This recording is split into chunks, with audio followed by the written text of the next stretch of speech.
First మట్టి చిప్పలు ఫ్రెష్గా ఏదైతే దీపం వెలిగిస్తున్నారో ఆ చిప్పలను ఫ్రెష్గా కడగాలి. మళ్ళీ అందులో కడిగిన తర్వాత నెయ్యి పోయాలి.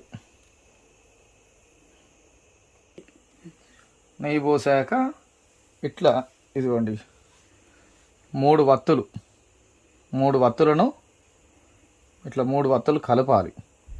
కలిపి దాన్ని ఒక వత్తిగా చేసి నెయ్యి పోసాకనే వత్తులు వేయాలి.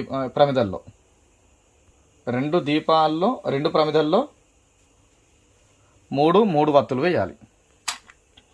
తర్వాత దీపారాధన చేయాలి. ఓం సాధ్యం త్రివర్తి సంయుక్తం హనినాయోజితం ప్రియం గృహాణ మంగళం దీపం త్రైలోక్యం తిమిరాపహ భక్ష్యా దీపం ప్రయశ్చామి దేవాయ పరమాత్మనే.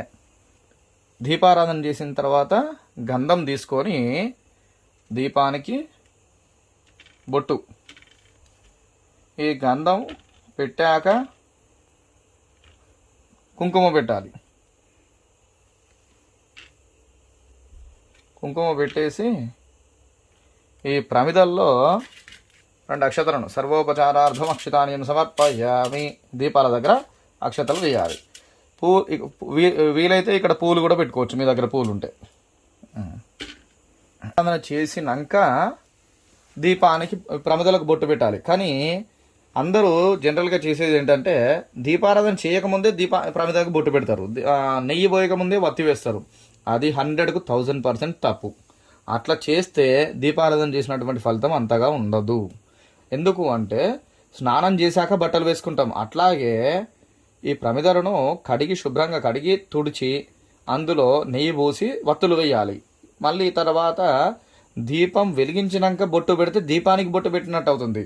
అదే దీపం వెలిగించక ముందు బొట్టు పెడితే ఏ జీవం లేని మట్టి చిప్పకు లేకపోతే ప్రమిదకు బొట్టు పెట్టినట్టు అవుతుంది. సో దీపం వెలిగించినాక బొట్టు పెడితేనే శుభం ప్లస్ ఫలితం ఉంటుంది. అయితే 2 వత్తులు అనేది ఎందుకు వచ్చింది అంటే పూర్వం 2 దీపాలు పెట్టాలి అంటే 2 దీపాలు లక్ష్మీనారాయణుడు సరస్వతి సమానత్వంగా, ఇది లక్ష్మీనారాయణుడు బ్రహ్మదేవుడు, లక్ష్మీనారాయణుడు మళ్ళీ తర్వాత పార్వతీ పరమేశ్వరులు, మళ్ళీ తర్వాత సరస్వతి బ్రహ్మలు. అంటే ఈ ప్రమిదలో నారాయణుడు, మహేశ్వరుడు, బ్రహ్మదేవుడు, ఇందులో దుర్గా, లక్ష్మీ, సరస్వతి